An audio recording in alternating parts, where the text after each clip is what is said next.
Coming off last week's win over Virginia Tech, can West Virginia keep the momentum going against Oklahoma? That's the question heading into conference play this week. Keenan, what say you? Are the Mountaineers ready to face the number 4 Sooners? Are you ever ready to go to Oklahoma? I mean, they are absolutely ridiculous at home. I mean, you go back and look, it's kind of staggering to look at how successful they've been at home. Obviously, they've taken care of West Virginia all 4 times they've been there in rather convincing fashion. I think the average score has been like 44 or 45 to 19 over those 4 games. But this is a different year. A different year could mean different results. I think the interesting thing going into this game, and, we'll touch on this a little bit later when we have Bob on here, is Oklahoma struggled a little. You wouldn't think it, being a top 5 team, having the talent they have, but I don't want to say they're vulnerable because I don't think this everybody's seen this movie before and they know how it ends a lot. And this is the type of team that has the talent that can turn it around in an instant. But the fact that they've been having some hiccups, struggled against Tulane, struggled against Nebraska a little bit, makes for some interesting theater, don't you think? Yeah, absolutely, 100%. I always think back to, I want to say I think it was last year when Kansas State came and beat Oklahoma. I really don't know the details offhand, whether it was at home or away, but, Kansas State, bottom feeder of the Big 12, knocking off Oklahoma. And, we were sitting here thinking to ourselves, is Oklahoma legit? And, they still came back and won the Big 12. Obviously we will be talking with Bob of Sooner Scoop later on for his thoughts on all this. But I can never – they're like the Tom Brady, Bill Belichick era Patriots. I can never bet against Oklahoma. They're just too good.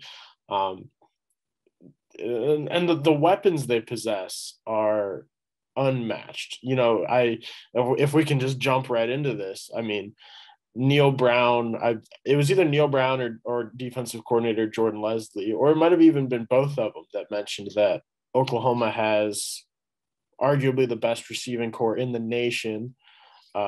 Marvin Mims, Jaden Hazelwood. And that, I think that'll challenge West Virginia's secondary harder than Maryland did, harder than they'll face all season. Keenan, when you look up and down this Sooners roster, what stands out to you the most? And do you think West Virginia really has a position that they can match what the Sooners throw at them? Well, they wouldn't play the games otherwise, Jared. I'm a firm believer of that. But I think it starts at quarterback for Oklahoma. Spencer Rattler, West Virginia didn't get to see him last year. The 2 teams didn't play due to COVID. They cannot cancel not once but twice. But I mean, you look at what he does, it's pretty similar to what Oklahoma quarterbacks have done over the last couple of years. He doesn't run the ball as much, as a Jalen Hurts, I guess more in the Baker Mayfield type of role that he can run, but he's gonna run to throw the ball. Has had some up and down, has not been as consistent, especially with finishing drives outside of their one game against an FCS school. But I mean, that was just throw that one out the window. I mean, they just destroyed them as you'd expect. But they've struggled to finish drives a little bit. I know it's funny to say that a team's struggling on offense, when you're 6th in the country in scoring offense, averaging 46 points per game. But, of course, that's inflated a little bit, beating a team 76-0. But against FCS level opponents, they have struggled a little bit, and they're still kind of waiting for Rattler to hit his stride. As I mentioned in the opening, that could easily be this weekend. Oklahoma is talented across the board. It's the same DNA, the same type of thing that's made this team very, very good over the years. They don't have a lot of depth in the backfield, but they have 2 really good running backs, a collection of really good wide receivers, and an offensive line that is big and can move you. This is a team that does a lot of creative things offensively. They have H-backs. They use their tight ends, kind of a different wrinkle than what you see out of spread teams. And to his credit, Lincoln Riley is a hell of an offensive mind. So, yeah, it's going to be tough for West Virginia. It's going to challenge the defense. West Virginia's defense has played well. We were talking about this week 1. You throw out that first quarter of that Maryland game and then the bust in the 4th quarter for that touchdown. You throw those two sequences out. We're talking about this defense probably being one of the top 5 in the nation. right now. Instead, I think it's 38th, 39th in total right now. And that was giving up 500-plus yards to Maryland. So I think that West Virginia's defense is settled in. They're not a perfect creation. They're not a perfect finished product by any means. But I do feel like you're starting to see some of that buzz, some of that talk in the offseason that, West Virginia lost some players from the 2020 unit, but this 2020 unit or this 2021 unit could be pretty good in its own right. But we're going to find out a lot more playing Oklahoma, especially on the road. Yeah, I'm with you 100%. I mean, I may be kind of biased. I'm much more of an offensive guy. I feel like that's what I know better. But Marvin Mims lit up college football last season, top wide receiver for Oklahoma. If I recall correctly, he was the all-time leading receiver in terms of yards in Texas high school football history, and that's saying a lot.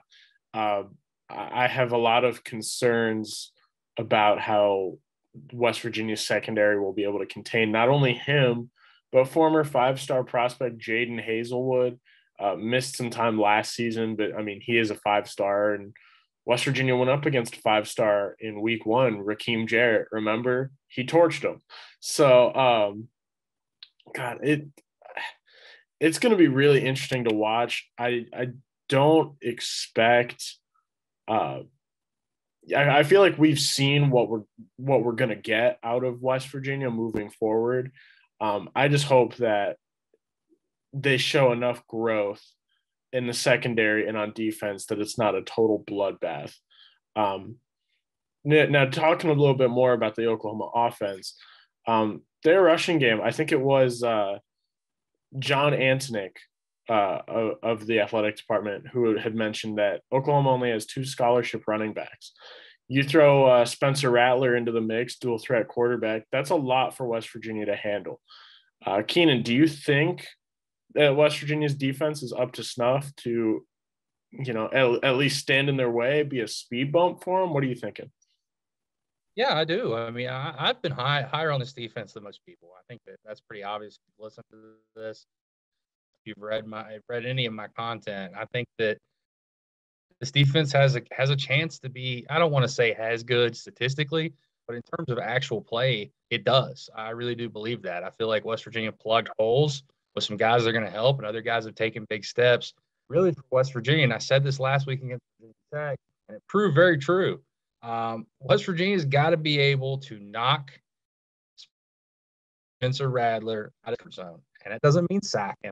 That doesn't – I mean, you'd love to get sacks. You'd love to get tackles for losses. But depending on how they play it, just knock him out of his spots. Get him a little uncomfortable. You got to get some of that interior pressure and edge pressure they've been able to get and force him into some difficult plays. And along with that, West Virginia's got to stop the run. Yeah, Oklahoma only has 2 scholarship backs. The 2 scholarship backs were both 4 borderline 5-star guys. I mean, so they've got talent there. They're going to run those 2 guys. That's pretty much going to be the only 2 guys that carry the ball in this game.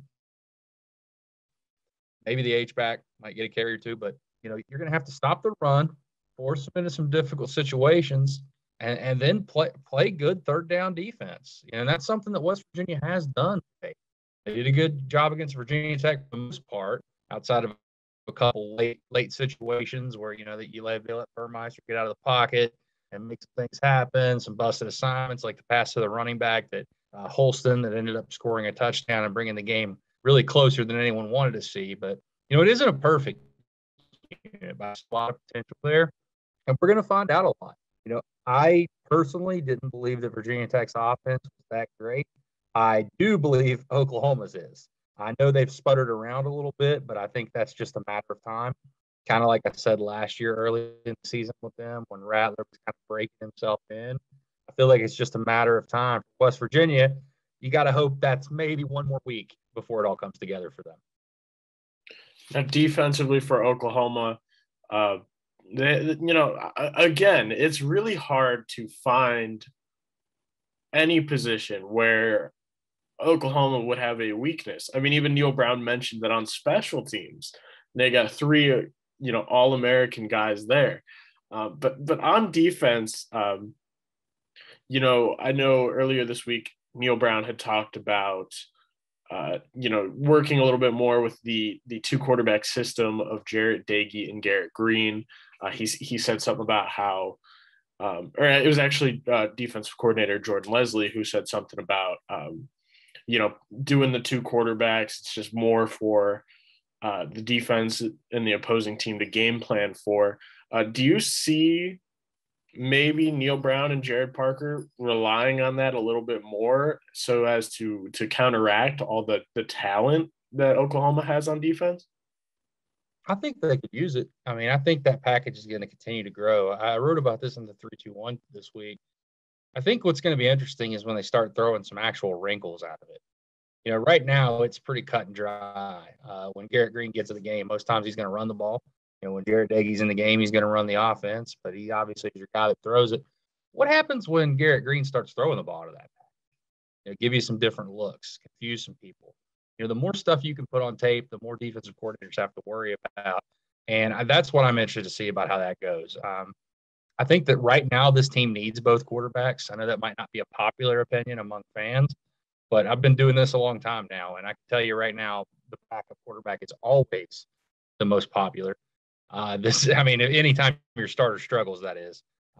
That goes back, even dating back to Geno Smith. We had some guys on the message board and on social media stuff talking about bringing in Paul Millard. So, yeah, this is nothing new. Am I in any way saying that I think Garrett Green couldn't be an update?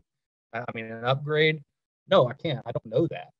But I do trust that the people that do see them every day are kind of making the decisions that put their football team in the best position to win. And yeah, I know a lot of people have made that comment that, it happened for Pat White. It did happen for Pat White, but that's more of a rarity than it is the standard to the rule. Usually you don't have an All-American sitting on your bench that's ready to break out. And I'm not saying that Garrett Green couldn't be one or it isn't Pat White part two, but I don't think just because you saw it happen once means it's going to happen again. So I think that they can use both of these guys and find a way to expect. To me, Jared, when I look at this Oklahoma defense, the thing that's different, to me at least, is they've always had talent. And this is nothing new. Oklahoma's had talent on both sides of the ball. They're playing a lot more fundamental defense. They're playing a lot more people. This is a group that goes too deep at most positions. They aren't playing many of their guys past 40 or 50 snaps, on the defensive line and the linebacker units. It's deeper. It's always been talented, and it's playing structurally the way that Alex Grinch wants them to play. We always talk about offense in Oklahoma. It's no surprise that Oklahoma's one of the top scoring offenses. They put up a lot of yards. That's not shocking. Oklahoma, though, playing defense the way that they've played it so far, that's kind of shocking. That's not been in their DNA. That's not kind of been what they've been doing. You look at them right now, they're tied with West Virginia in scoring defense right now. Both are allowing 17 points per game. And usually West Virginia has the edge in that matchup. It's one of the few they do, but they usually do. So that's what I'm interested in to kind of see how that unit holds up. They won the game for Oklahoma against Nebraska, but they need to find a way to kind of, settle in and see what they got there, because West Virginia offensively is going to have to score points if they want to win this game. You're not winning this game 9-6. I'm going to go ahead and throw that out there. You got to find a way to score points and move. Yeah, hot take. It is. You got to find a way to move the ball. Now, speaking of scoring points, we've seen through the first, really outside of the Virginia Tech game, the first two games, we saw Winston Wright has really been the guy moving the ball down the field for West Virginia. Obviously, a threat in the kick return game at any point. But we would be remiss if we didn't mention Oklahoma is carrying Gabe Burkich, fellow Northeast Ohio native as myself, I might add. But he is one of the better kickers in the nation. Do you think, Keenan, that Winston Wright will have any opportunities to get his hands on the ball in this one? And if not, which I really don't think he will, but how does West Virginia balance that? How does West Virginia adapt to that and try and, get the ball moving? Because, outside of Letty Brown's 80-yard touchdown last week, we haven't seen much from him. The quarterback position's kind of been a dumpster fire. Just what are your thoughts on the role Winston Wright's going to play this week? Well, I mean, you can't do anything if they don't want to kick it to you, but you got to find a way to manufacture touches for him on offense. And really, I think that I wouldn't go nearly as far as say dumpster fire for the quarterback situation, but it's been uneven, is how I would describe it. Even last week, I was impressed with what they were doing. And then other times, I remember looking at you a couple times in the press box being like, what is going on? So I think that you got to find a way to manufacture touches. He is your most dynamic player on offense. I think he only had one touch on offense last week. Obviously, it was a big factor the first 2 weeks. And then really some of these wide receivers, Sean Ryan made a big catch in that game. Sam James is really establishing himself after a really, really rocky 2020. If there's anybody that's bounced back on this team better than him, I'd like for you to point it out to me because he's really been sensational, especially after a rough start. That first game against Maryland, the ball gets tipped. People start blaming him for dropping it. Then he gets hit and fumbles it, goes back and probably has the best game of any wide receiver on the team and follows that up. I think he's already matched his touchdown total through 3 games that he had all of last year. I think you got to find a way to get these guys involved. Bryce Ford Wheaton's got to continue to make some plays. That's been uneven too, but you liked what you saw last week, him going up in the back of the end zone and making that catch on the fade route. So there is talent on this offense. It's just they've got to put it together. And that's something I mentioned last week, and I'm going to mention this every week until you see it consistently. The offensive line has got to win some of those battles. They did against Virginia Tech. They opened up some big holes. West Virginia rushed 160-some yards, the most, or I think it was 180 total actually, but 160-some yards for the offense. And that was the first time West Virginia had done that since TCU last year. So running the football, trying to take some pressure off Jared Dagey, because you want to try to get him out of those situations where the pressure's coming, because until he shows he can handle it, I think you have an issue there. We do something every week looking at the advanced statistics, trends throughout the season.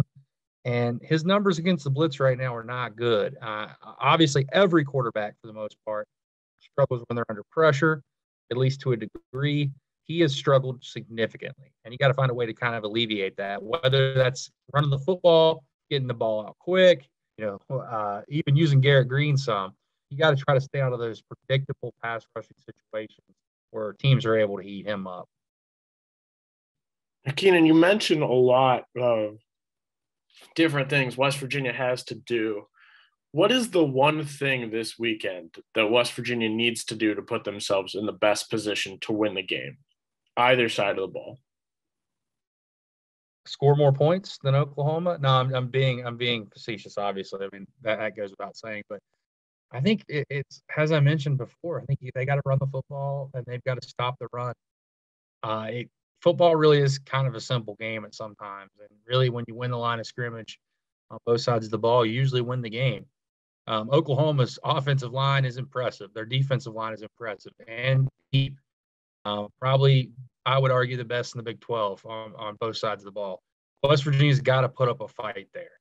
If they get destroyed up front, which we've seen that several times when West Virginia's played Oklahoma, the year they came into Morgantown, actually 2 years they came into Morgantown and just ran the ball down West Virginia's throat. Obviously they can spread it out and do a lot of things, but this is a team that, like most teams, wants to try to establish a line of scrimmage. If West Virginia, I don't want to say, I mean, if they win, it's obviously big, if they can win that part of the game. But if they can just put up a fight and get to the point where they make things a little uncomfortable on each side of the ball, that goes a long way to giving West Virginia a chance in this game. The spread is not massive, probably a little bit larger than I thought it would be, just considering a little bit of their hiccups. But West Virginia's not won there, and they've not played well. Even in the game that was close, 16-7 in 2013, West Virginia didn't play well, but Oklahoma didn't play well either. So West Virginia really needs to go out there and at least put up a fight. I think it would go a long way for this program.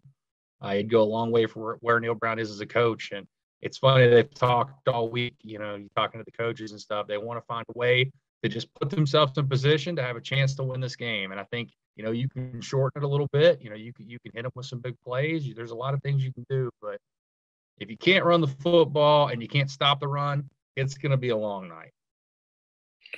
All right, now we got to get into it. It's prediction time. I think we are both 2-1 entering this week, if I recall correctly. I got the Virginia Tech game wrong.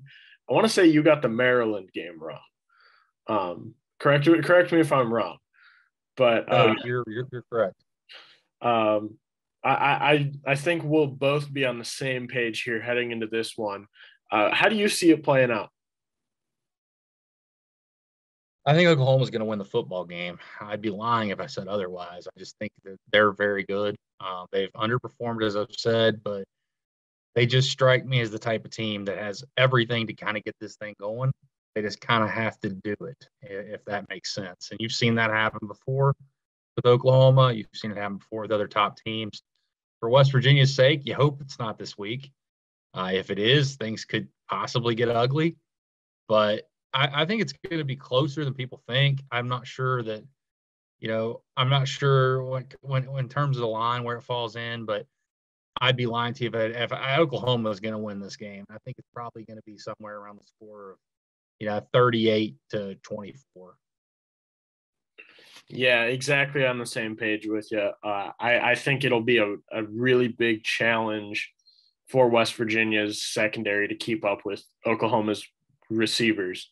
I don't want to say that West Virginia isn't equal with Oklahoma at any position, but even after seeing Jackie Matthews come up with the game-saving pass deflection last week, I'm not convinced that West Virginia's secondary really poses much of a threat or has the depth to consistently disrupt a passing game, let alone Oklahoma's passing game.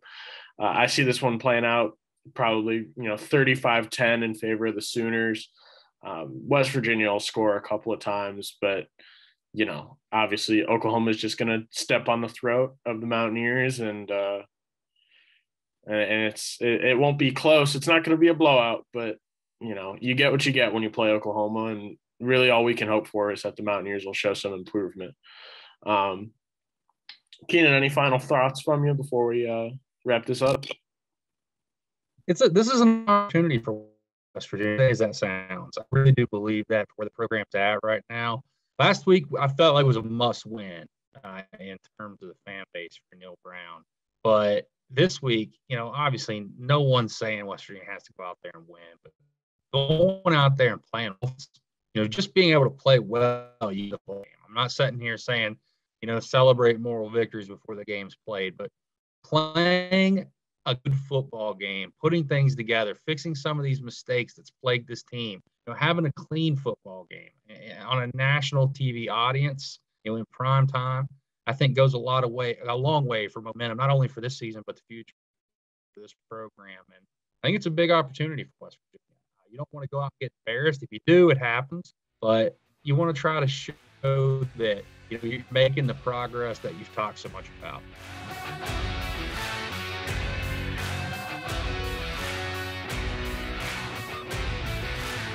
Joining us to talk about the Sooners is Bob Prisbillo of Sooner Scoop on the Rivals Network. I got to get right into it. Bob, was last week's close win over Nebraska a fluke, or is that what to expect from Oklahoma this year?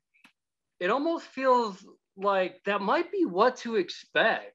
And maybe it's not an OU-centric thing, but it's like the entire nation. Like, you just haven't seen the 40, 50-point explosions and like all these blowouts from what you would consider the really good teams throughout the course of the country. There's been a lot of nail biters, games a lot closer than you would have thought when you first looked at the schedule, and the Sooners have been a part of that. You look at last week, 23-16 against Nebraska. How Lincoln Riley tried to rationalize it a bit was saying, we played a lot fewer possessions than we usually do. If we play the normal amount of possessions that we see in most games, we're scoring up to 30, 35 points and no one's batting an eye. But because we had some time-consuming drives and things like that occurred, it's 23 points and everyone's hitting the panic button. So he's not. When you talk to the players and coaches throughout the course of this week, they're absolutely not hitting the panic button. But I think adjusting expectations is something that OU fans didn't think they would have to do this season. But through the first 3 games, I think it's clear. If you think OU is going to win every game by 15 to 20 points, that's just not going to be the case the rest of the way. So what you're saying is we've all just kind of grown accustomed to an extremely dominant Sooner team that is still pretty good this season, but is not up to par as the teams from years past.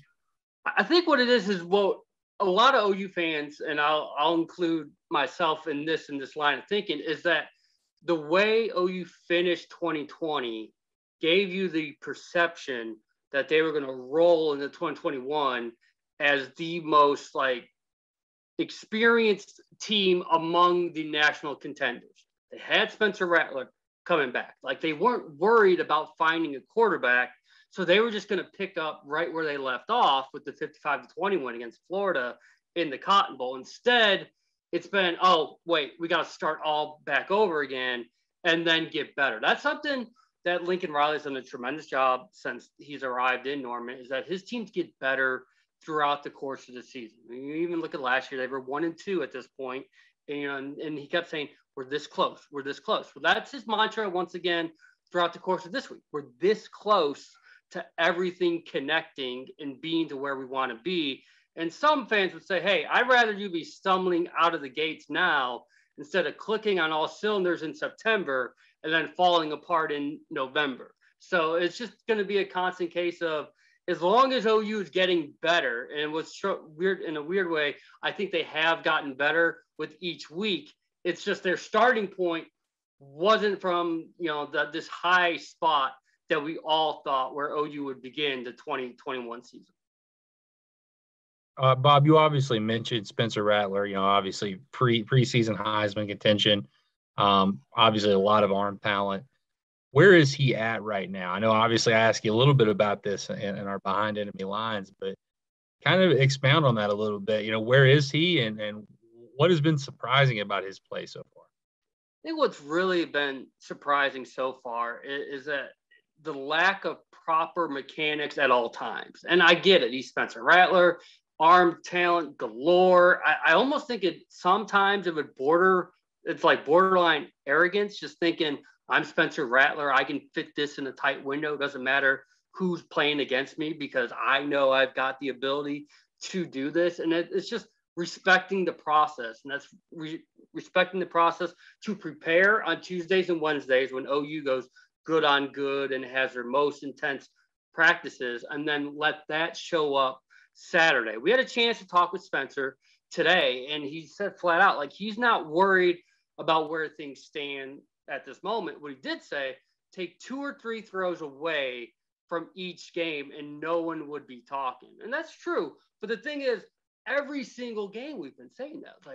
Like why that throw? Why this throw? And so you would hope by at this point in the season, you can stop saying that. And that's something Lincoln Riley sort of preached yesterday, was that we don't need everyone on offense to get just dramatically better. We don't need every position group is doing a good job, but if they just did a little bit better, and Spencer Rattler's included in that group, it's just little incremental steps, then you'll start seeing the offense that everyone associates with the Sooners and with Lincoln Riley.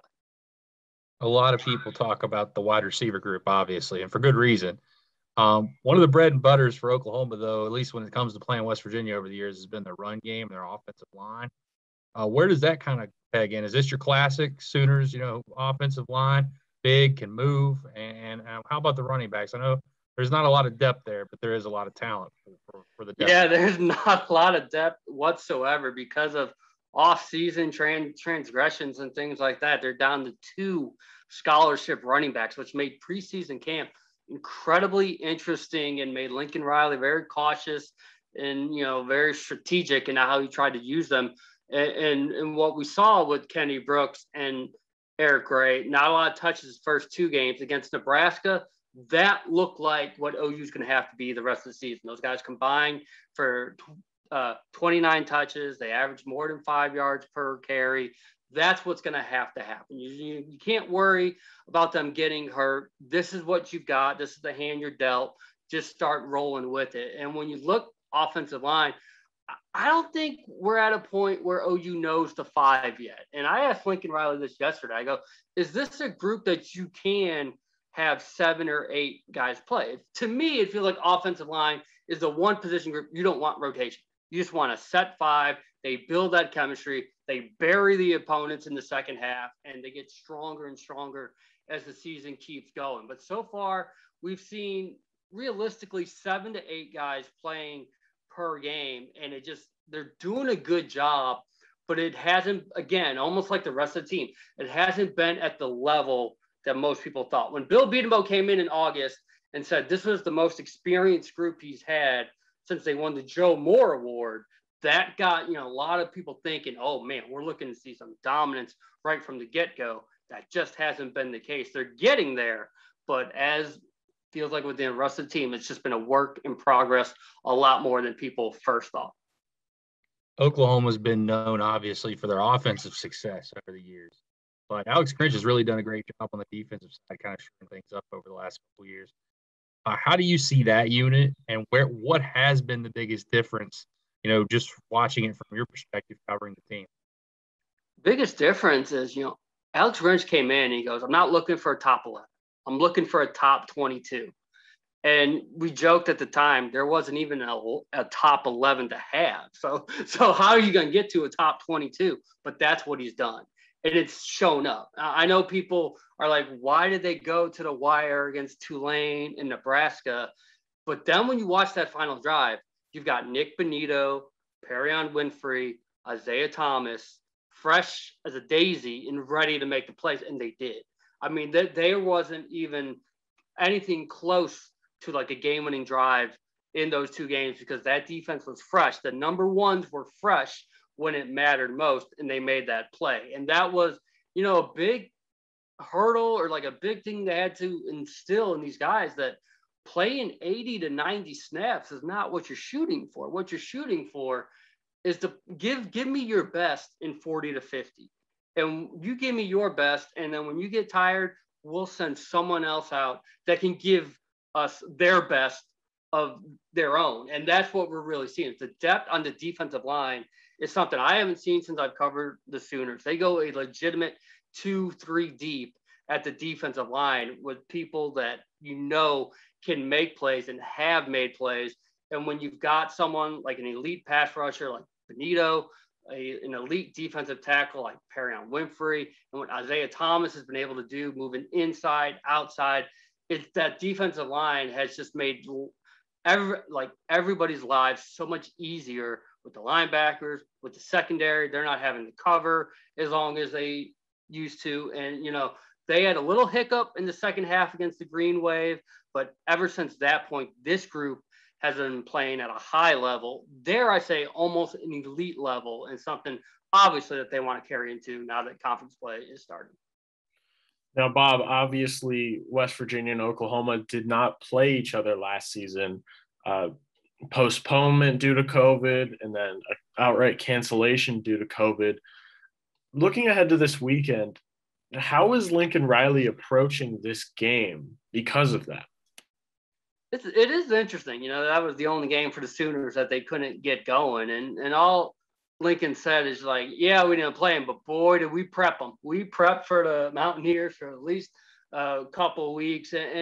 But the thing that he's always quick to say, this is a new team. West Virginia is a new team. The one in Norman right now with OU is a completely new team. So there's not, he doesn't fall back, at least he says in a public setting, he doesn't fall back a lot on what happened in prior meetings against certain teams. But yeah, it's just really weird how that worked out, that these 2 teams didn't get to match up. And so it feels like everything that comes out Saturday night should be very fresh because these teams just aren't as familiar with each other. But I don't think there's any like great concern, like, oh no, I'm not going to be ready for this because we didn't play them last year. It's more like a fun fact instead of like something that you have to game plan for or against.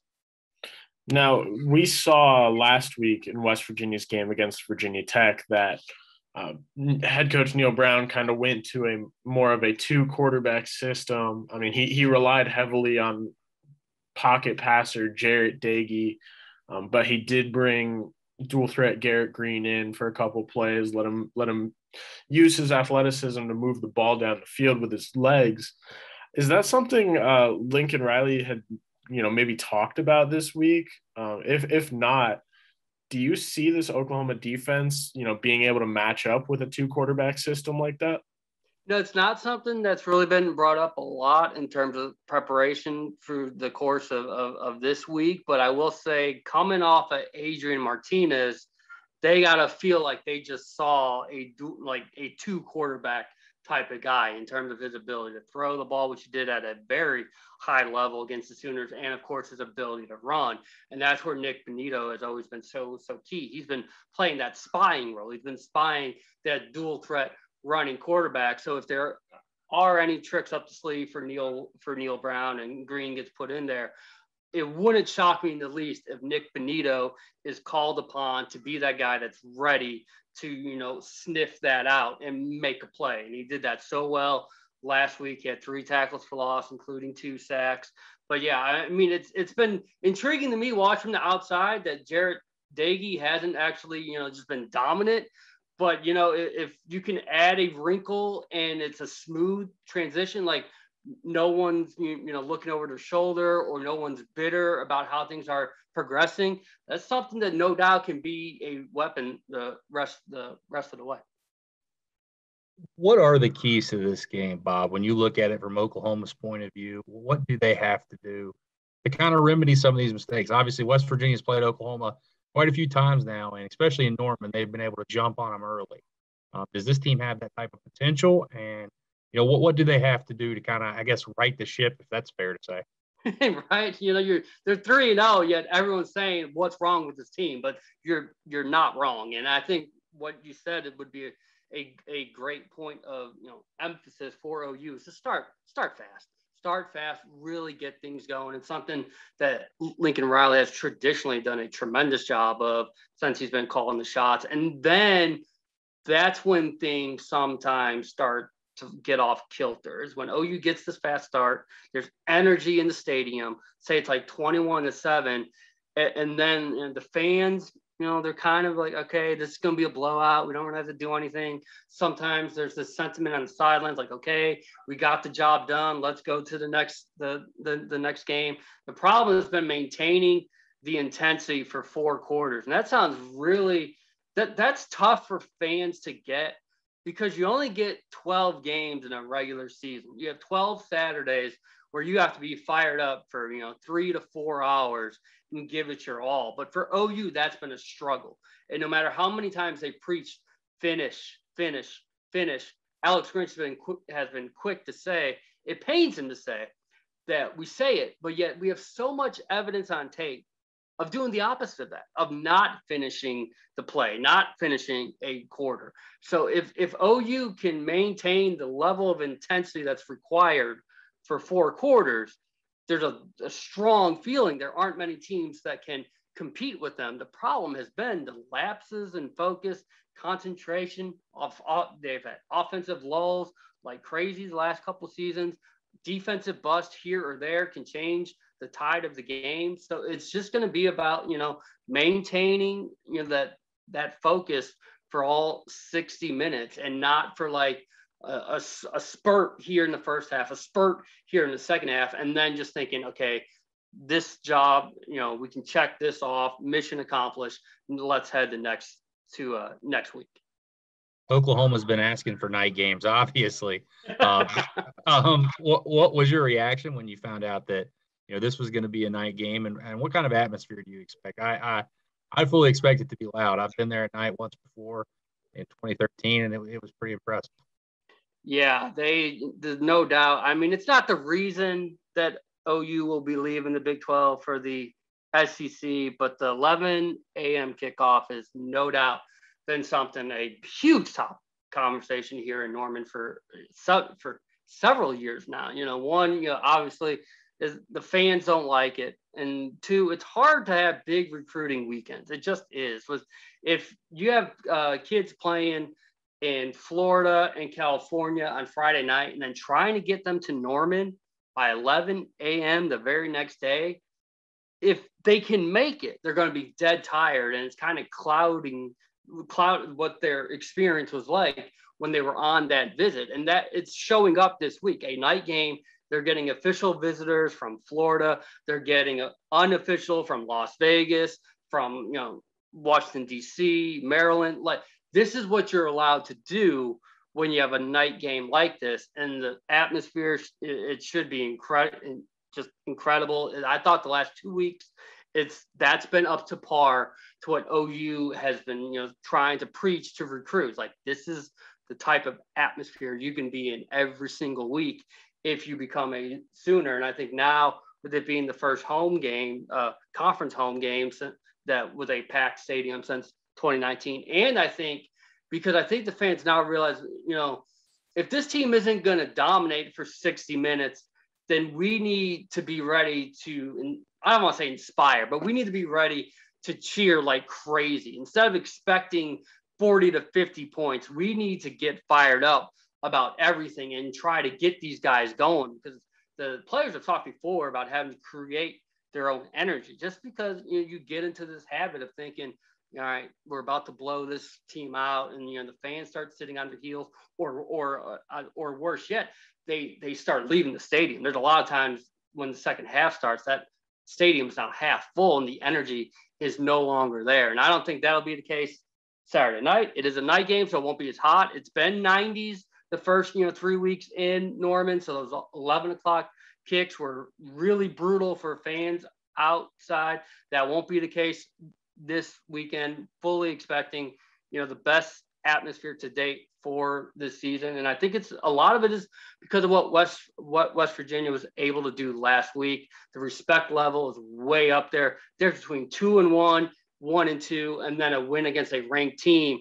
I think now you got the fans; their juices are flowing once again. They're excited about what's coming to town. Bob, atmosphere obviously plays a big role all over the field, but especially in the kicking game. I need to ask you about Gabe Burkich. I'm a fellow Northeast Ohio guy. Actually grew up a couple minutes away from Gabe Burkich's high school, Notre Dame Cathedral Latin. Arguably the best kicker in the nation.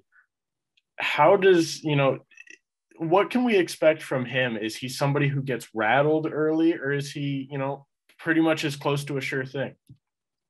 He might be one of the oddest characters, and I say that in a positive way, that I've come across in a long, long time. Nothing can rattle him. And you have no idea what makes him tick. You have an interview with him, you laugh a lot, it's engaging, but I don't think you learn anything about his thought process and how he tries to approach each kick. But yeah, the trust level from Lincoln Riley, that's something that we haven't seen in Norman in a long time. I mean, they get inside the 40, that's it. They think they've got at least 3 points locked up. I mean, he's made 4 field goals of at least 50 yards already this season, and it doesn't really matter if the wind is with him or the wind is against him. He's someone that when they put him out there, they feel very confident. It's never like a tough decision for Lincoln. Now, and what's funny, he even admitted it. Everyone knows if Gabe Burkich is going out there, that means they didn't get a touchdown. But he's fully accepts, this is my role. This is what I'm supposed to do. And he's done it at a high level now for 3 seasons when it comes for the Sooners. Now, looking ahead, who is the guy that Oklahoma needs a strong performance out of to come out with the W in this one? I really want to see Spencer Rattler start to develop a number 1 receiver. And I think it's Jaden Hazelwood. We started to see glimpses last week when they needed that big drive in the second half. They went to Jaden a couple times, big first downs.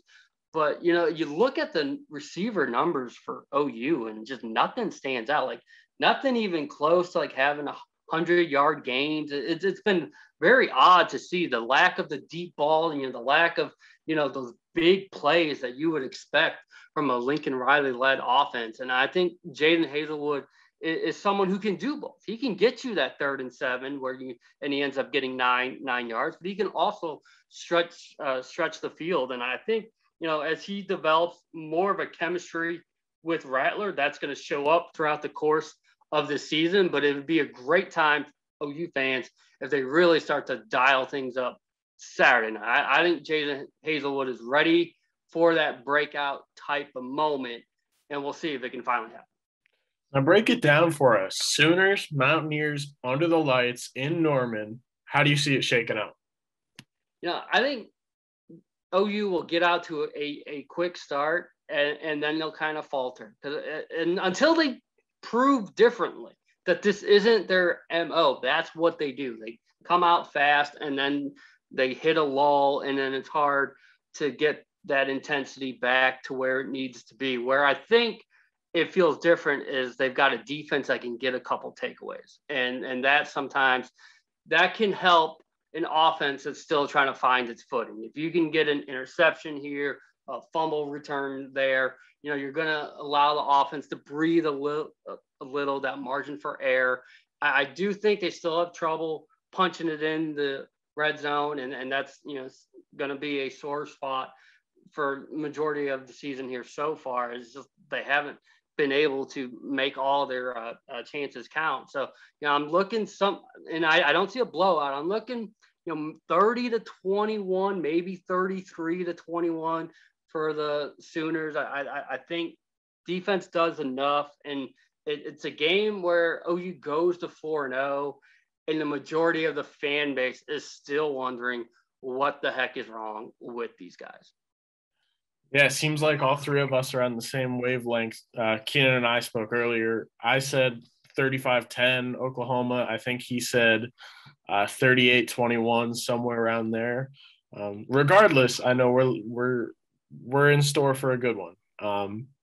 So, Bob, thank you for joining us. To those of you listening, you can keep up with Bob on Twitter at BPRZYBYLO.